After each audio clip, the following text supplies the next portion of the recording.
उत्तराखंड में rescue operation चला रही आर्मी, आईटीबीपी और एसडीआरएफ की टीमों के जवान तपोवन टनल में घुस गए हैं। अब अलग अलग स्थानों से 19 लोगों के शव बरामद किए गए हैं। ऋतिक कंपनी के 21 लोग लापता हैं, जबकि उसके सहयोगी कंपनी के 100 लोगों को अब तक पता नहीं चल पाया है। ऋतिक और उसकी सहयोगी कंपनी के अलावा ऋषि गंगा कंपनी के लोग भी बड़ी संख्या में लापता हैं। राहत और बचाव कार्य पूरी रफ्तार से चल रहा है। भारतीय वायुसेना ने देहरादून से MI-17 और चिनूक हेलीकॉप्टरों की दूसरी खेप राहत और बचाव टीमों के साथ रवाना कर दी है। भारतीय वायुसेना के टास्क फोर्स कमांडर राज्य प्रशासन के साथ राहत और बचाव कार्य के लिए कोऑर्डिनेट कर रहे हैं। यूपी में राष्ट्रपति शासन लगाने की मांग को लेकर सुप्रीम कोर्ट में लगी याचिका को सुप्रीम कोर्ट ने खारिज कर दिया। मुख्य न्यायाधीश एस.ए. बोबड़े ने कहा कि याचिकाकर्ताओं ने इस संबंध में कोई रिसर्च नहीं की है। याचिकाकर्ताओं ने कहा कि यूपी में कानून व्यवस्था खराब है। सुप्रीम कोर्ट ने सुनवाई के दौरान नाराज होते हुए याचिकाकर्ताओं से कहा कि ज्यादा बहस करेंगे तो भारी जुर्माना लगाएंगे। राज्यसभा में पीएम मोदी ने कहा कि हमारा लोकतंत्र किसी भी मायने में वेस्टर्न इंस्टीट्यूशन नहीं बल्कि ह्यूमन इंस्टीट्यूशन है। भारत का इतिहास लोकतांत्रिक इतिहास से भरा पड़ा है। इसमें 81 गणतंत्र का वर्णन मिलता है। देशवासियों को राष्ट्रवाद पर हो रहे हमले से आगाह करना जरूरी है। भारत का राष्ट्रवाद न तो संकीर्ण है न ही स्वार्थी है। ये सत्यम शिवम सुंदरम से प्रेरित है। पीएम मोदी ने कहा कि जिस भारत को तीसरे दर्जे का देश समझा जाता था, वही देश कोरोना की वैक्सीन लेकर आया। आज देश को गर्व होना चाहिए कि सबसे बड़ा टीकाकरण अभियान भारत में चल रहा है। मोदी ने बताया कि विश्व आज भारत की वैक्सीन पर गर्व कर रहा है। संकट काल में 150 देशों तक वैक्सीन पहुंचाई गई। पीएम मोदी ने आगे कहा कि कोरोना एक अनजाना दुश्मन था। किसी को नहीं पता था कि वह क्या कर सकता है, कितना नुकसान पहुंचा सकता है। पीएम ने दिया जलाकर कोरोना वॉरियर्स का सपोर्ट करने वालों का मजाक उड़ाने वालों पर निशाना साधते हुए कहा कि देश को ऐसे नीचा दिखाने से कुछ भी हासिल नहीं होता। बंगाल में राजनीति आगे न आती तो वहां के किसानों को भी किसान निधि का लाभ मिलता। छोटे किसानों को 1,15,000 करोड़ की राशि मिलती। राजनीतिक कारणों के चलते बंगाल के किसानों को किसान सम्मान योजना का लाभ नहीं मिल सका। इसी तरह वोट की राजनीति के चलते चुनाव आने के पहले किसानों के कर्ज माफी की राजनीति की जाती रही है। पीएम ने कहा कि श्रमजीवी बुद्धिजीवी से हम परिचित हैं, लेकिन अब नई बिरादरी के आंदोलन जीवी देखा है। वकील, स्टूडेंट, किसी का भी आंदोलन उसमें शामिल हो जाते हैं। ये लोग सड़क रोके बिना जी नहीं सकते। देश में कुछ भी हो वो वहां पहुंच जाते हैं, कभी पर्दे के पीछे और कभी फ्रंट पर। ऐसे लोगों को पहचान कर हमें इनसे बचना होगा। राज्यसभा में रक्षा मंत्री राजनाथ सिंह ने कहा कि अब तक 11 राफेल विमान आ चुके हैं और मार्च तक 17 राफेल भारत की धरती पर होंगे। अप्रैल 2022 तक सारे राफेल भारत आ जाएंगे। हमारी सेना ने अब पाकिस्तान की शरारतों को सीमा तक ही सीमित कर दिया है। जिस प्रकार की कार्रवाई हमारी सेना के द्वारा की जाती है, उसकी जितनी सराहना की जाए वो कम है। दिल्ली की सीमाओं पर चल रहे किसानों के आंदोलन का आज 75वां दिन है। रविवार को हरियाणा के चरखी दादरी में हुई महापंचायत में राकेश टिकैत ने जमकर सरकार पर हमला बोला। उन्होंने कहा कि युवा अभी सिर्फ कानून वापसी की मांग कर रहे हैं, लेकिन अगर उन्होंने कुर्सी मांग ली तो दिक्कत होगी। 2 दिनों के असम दौरे से मुख्यमंत्री भूपेश बघेल शाम को लौट आए हैं। इस दौरान मुख्यमंत्री भूपेश बघेल ने कहा कि बीजेपी ने अपना एक भी वादा पूरा नहीं किया। असम में जुमलेबाजी की सरकार है। उन्होंने कहा कि असम में अब लोग परिवर्तन चाहते हैं। छत्तीसगढ़ के मुख्यमंत्री भूपेश बघेल असम दौरे के दूसरे दिन जोरहाट जिला के तियोग विधानसभा में बूथ स्तर की बैठक में शामिल हुए। इस दौरान वे बूथ ट्रेनिंग संकल्प शिविर का शुभारंभ भी किया। शिविर में 2000 से भी ज्यादा कांग्रेसी कार्यकर्ता शामिल हुए। छत्तीसगढ़ की राज्यपाल अनुसुईया उइके ने राष्ट्रपति रामनाथ कोविंद से नई दिल्ली स्थित राष्ट्रपति भवन में मुलाकात की। छत्तीसगढ़ से संबंधित विभिन्न मुद्दों को लेकर उन्होंने राष्ट्रपति से चर्चा की। उन्होंने राष्ट्रपति को कोरोना काल में उनकी ओर से किए गए कार्यों का प्रतिवेदन भी प्रस्तुत किया। मुख्यमंत्री शिवराज सिंह आज टाइटन समूह के चेयरमैन राजेंद्र गुप्ता और अन्य पदाधिकारियों से मुलाकात की। ये समूह बुधनी में स्पिनिंग मिल का संचालन कर रहा है। ग्रुप नए निवेश प्रस्ताव के तहत कृषि बेस्ड कंपोजिट मिल की स्थापना करना चाहता है। सीएम शिवराज सिंह ने कहा कि प्रदेश में पिछले 1.5 दशक में नए औद्योगिक निवेश के चलते युवाओं को रोजगार मिला है। छत्तीसगढ़ बीजेपी की प्रदेश प्रभारी डी पुरंदेश्वरी का दौरा 1 महीने में दूसरी बार चला है। अब उनके इस माह के आखिरी में आने की संभावना व्यक्त की जा रही है। प्रदेश प्रभारी का दौरा रद्द होने के मामले में भाजपा विधायक बृजमोहन अग्रवाल का कहना है कि बड़े नेताओं के कार्यक्रम बदलते रहते हैं। दिल्ली की सड़कों पर कीले लगाए जाने पर छत्तीसगढ़ के कृषि मंत्री रविंद्र चौबे ने केंद्र सरकार और अंग्रेज और रावण से भी ज्यादा बुरा कहा है। उन्होंने कहा कि अंग्रेजों ने भी गांधी जी का आंदोलन रोकने कभी सड़कों पर कील नहीं लगाई। रावण ने भी कभी राम जी की सेना को रोकने के लिए कील नहीं लगाई थी। मध्य प्रदेश की शिवराज सरकार अब दूध उत्पादक किसानों को दूध के बदले सीधे उनके पैसे खातों में डालेगी। इसका फायदा दुग्ध संघ से जुड़े 1,60,000 दुग्ध उत्पादकों को मिलेगा। प्रदेश में दुग्ध महासंघ के तहत 6 दुग्ध संघ काम कर रहे हैं। इनसे 7,100 समितियों के माध्यम से प्रदेश के 2.5 लाख दुग्ध उत्पादक किसान जुड़े हैं। भूपेश कैबिनेट की बैठक 13 फरवरी की शाम 5 बजे मुख्यमंत्री निवास में होगी। बैठक में बजट को मंजूरी दी जाएगी और राज्यपाल के अभिभाषण का अनुमोदन भी किया जाएगा। कृषि मंत्री रविंद्र चौबे ने बताया कि बैठक में बजट सत्र को लेकर अहम रणनीति तैयार की जाएगी। बजट में इस बार कुछ नई योजनाओं को भी शामिल किया जा रहा है। मध्य प्रदेश में बीजेपी ने आगामी नगरीय निकाय चुनाव के साथ ही 2023 में होने वाले विधानसभा चुनाव की भी तैयारियां शुरू कर दी है। बीजेपी 12 और 13 फरवरी को उज्जैन में अपने विधायकों का कैंप लगाने जा रही है, जहां आगामी नगरीय निकाय चुनाव और 2023 में होने वाले विधानसभा चुनाव की रणनीति तैयार की जाएगी। छत्तीसगढ़ माध्यमिक शिक्षा मंडल ने खिलाड़ियों को मिलने वाले बोनस अंकों को मेरिट सूची में शामिल नहीं करने का फैसला लिया है। अब मेरिट सूची केवल एकेडमिक को देखते हुए तैयार की जाएगी। छत्तीसगढ़ में राज्य स्तरीय प्रतियोगिताओं में शामिल स्टूडेंट्स को 10, नेशनल लेवल के लिए 15 और इंटरनेशनल लेवल के लिए स्टूडेंट्स को 20 अंक बोनस मिलते हैं। बीजापुर में आईईडी की चपेट में आने से शहीद जवान मोहन सिंह नाग का राजकीय सम्मान के साथ अंतिम संस्कार किया गया। इस दौरान बड़ी संख्या में जनप्रतिनिधि और स्थानीय लोग मौजूद थे। रविवार को बीजापुर के एसटीपी जवान एरिया डोमिनेशन के लिए निकले थे। इसी दौरान पेद्दा गेलूर गांव में शहीद जवान आईईडी की चपेट में आ गया था।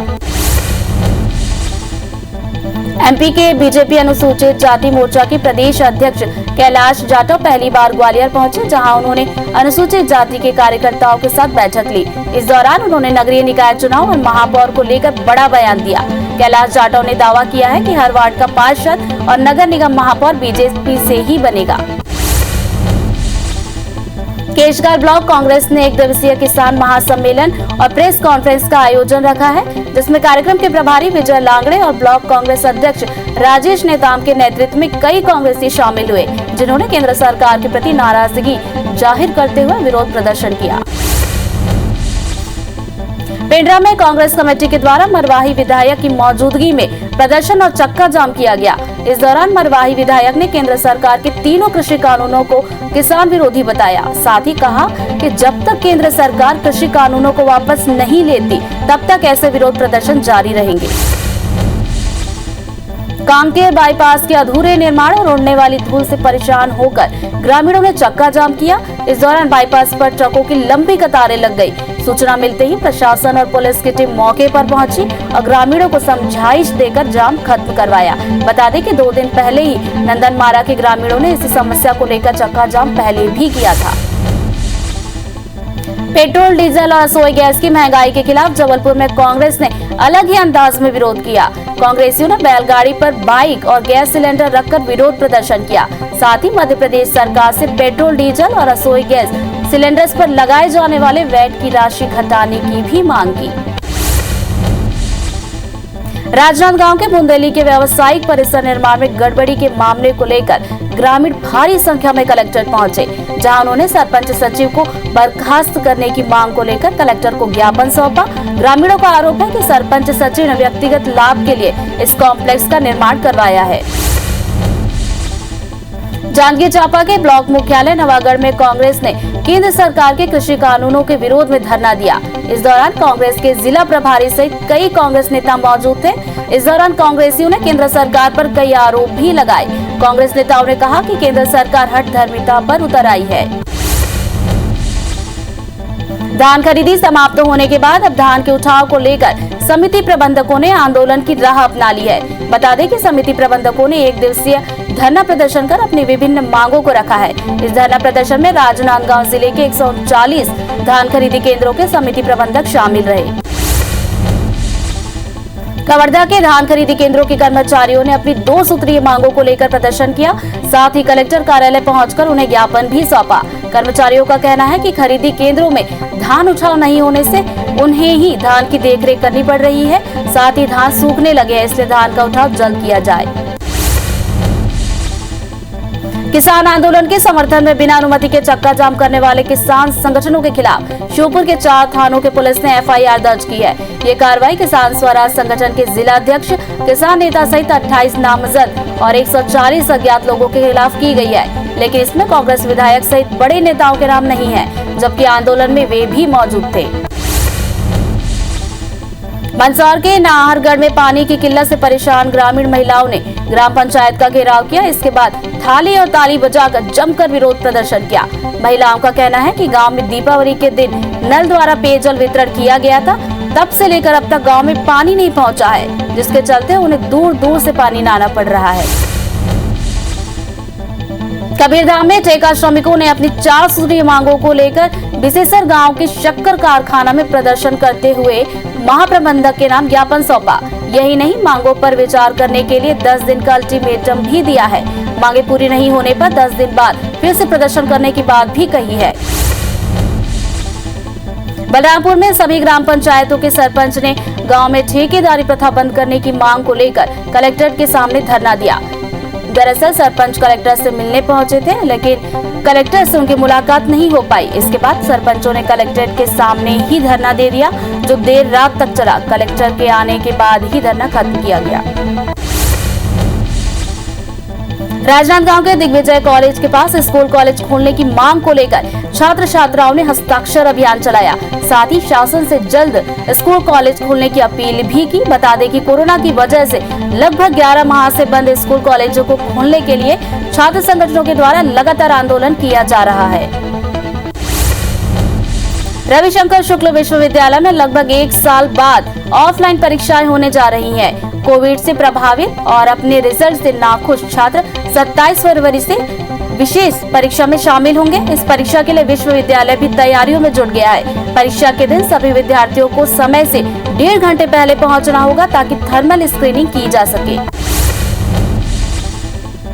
छत्तीसगढ़ के 106 इंग्लिश मीडियम स्कूल के प्रिंसिपल को प्रशासनिक अकेडमी के द्वारा ट्रेन किया जा रहा है। निमोरा के प्रशासनिक भवन में सभी प्रिंसिपलों को ट्रेनिंग दी जा रही है, जिसमें प्रशासनिक अकेडमी प्रशासन के संबंधित जानकारियां देगी। वहीं बाकी की ट्रेनिंग ACRT के मास्टर ट्रेनर द्वारा दी जाएगी। MP के स्कूल शिक्षा विभाग का एक आदेश विवादों में है। इस सरकारी आदेश की तुलना तुगलकी फरमान से की जा रही है।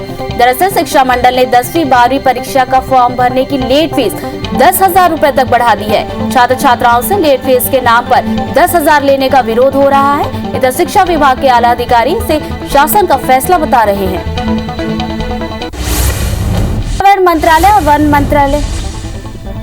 पर्यावरण मंत्रालय और वन मंत्रालय द्वारा पारित आदेश को चुनौती देते हुए दायर याचिका पर हाईकोर्ट ने अपना फैसला सुरक्षित रख लिया है। बता दें कि कुछ दिनों पहले मंत्रालय ने एक आदेश जारी कर कहा था कि अब छत्तीसगढ़ में दूसरे राज्यों के भी अपशिष्ट पदार्थों का परिवहन किया जा सकता है। मंत्रालय के इस आदेश के खिलाफ रजनीश अवस्थी ने याचिका दायर की थी। बिलासपुर के अरपा नदी के तट पर रेत माफिया द्वारा खुदाई किए जाने के खिलाफ दायर याचिका पर सुनवाई हुई है। सुनवाई के दौरान नगर निगम ने जवाब पेश करने के लिए समय मांग लिया। बता दें कि अरपा नदी में रेत माफिया के द्वारा नियम विरुद्ध खुदाई किए जाने के खिलाफ अरपा संघर्ष समिति ने याचिका दायर की है, जिसकी अगली सुनवाई 23 फरवरी को दोबारा की जाएगी। मुरैना के दिमनी पुलिस ने पूरा गांव में संचालित नकली मावा फैक्ट्री पर छापेमार कार्रवाई की है। साथ ही कई किलो मावा सहित कई नकली खाद्य सामग्री जब्त की है। बता दें कि मिलावटखोरों पर खाद्य विभाग के साथ साथ अब पुलिस भी कार्रवाई करने में जुट गई है। नकली मावे की सप्लाई एमपी के बड़े शहरों के अलावा यूपी और राजस्थान में भी की जाती थी। खजुराहो झांसी 4 लाइन्स हाईवे निर्माण को लेकर गंज के लगभग 140 मकानों को जमींदोज कर दिया गया। शासन के इस कार्रवाई पर स्थानीय लोगों ने समय पर सूचना नहीं मिलने और जमीन या निर्माण के बदले मुआवजे की राशि नहीं मिलने का आरोप लगाया है। इस पूरे मामले में एसडीएम ने लोगों को जल्द मुआवजे की राशि उपलब्ध करवाने की बात भी कही है। बलरामपुर के केनवारी गांव में एक तेज रफ्तार स्कॉर्पियो ने कच्चे मकान की दीवार में जा घुसी। इस दौरान एक छोटी बच्ची वाहन की चपेट में आते आते बच गई। हालांकि उसे मामूली चोट आई है, लेकिन इस हादसे से वाहन चालक को काफी गंभीर चोटें आई हैं। पुलिस के मुताबिक वाहन भी काफी क्षतिग्रस्त हो गया है। फिलहाल पुलिस मामले की जाँच में जुट गई है। आगरमालवा के पसूली में कुजालिया डैम की नहर निर्माण कार्य के दौरान मिट्टी अचानक धंस गई, जिसकी चपेट में आने से निर्माण कार्य में लगे एल&टी कंपनी के कर्मचारी की मौत हो गई। मृतक का नाम धर्मेंद्र गुप्ता है, जो उत्तर प्रदेश के देवरिया का रहने वाला था। फिलहाल पुलिस ने मामले की जांच शुरू कर दी है। 5 फरवरी को ट्रेन से कटकर आत्महत्या करने वाले चिटफंड कंपनी के एजेंट भूपेंद्र जैन का सुसाइड नोट मिलने के बाद नया मोड़ आया है। सिटी थाना टीआई के मुताबिक सुसाइड नोट में निवेशकों द्वारा पैसे वापस करने का दबाव बनाकर परेशान करने की बात कही गई है, जिसे तंग आकर उसने ये आत्मघाती कदम उठाया। मामले में टीआई ने जांच कर कार्रवाई करने की बात कही है। छतरपुर में कांग्रेस विधायक के कार्यक्रम में हर्ष फायरिंग का मामला सामने आया है। मामला बगौता गांव का है, जहां कांग्रेस विधायक आलोक चतुर्वेदी का कार्यक्रम था, जिसमें विधायक के स्वागत के लिए लाइसेंसी बंदूक से फायरिंग की गई।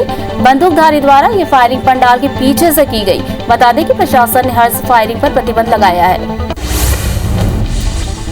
ग्वालियर में दिन दहाड़े विश्वविद्यालय थाना क्षेत्र में एक दवा व्यापारी के घर चोरों ने हाथ साफ कर दिया। सोने घर से चोर 5 लाख रुपए कैश, हीरे और सोना चांदी के जेवरात सहित 16 लाख तक का सामान ले भागे। 24 घंटे तक बाद पुलिस ने मामले में जांच शुरू कर दी है। तोतों के मासूम बच्चों को बेचने वाले तोते तस्कर को वन विभाग दुर्ग की टीम ने पकड़ लिया है। टीम ने तस्कर से 4 करोड़ तोतों को जब्त कर भिलाई के मैत्री बाग प्रबंधक को सौंप दिया। सूचना मिलने पर विभागीय टीम ने खुद ग्राहक बनकर तस्कर को पकड़ने में सफलता हासिल की। बता दें कि तोता यानी पक्षियों को घर में पालना वन्य प्राणी संरक्षण अधिनियम 1972 का उल्लंघन है।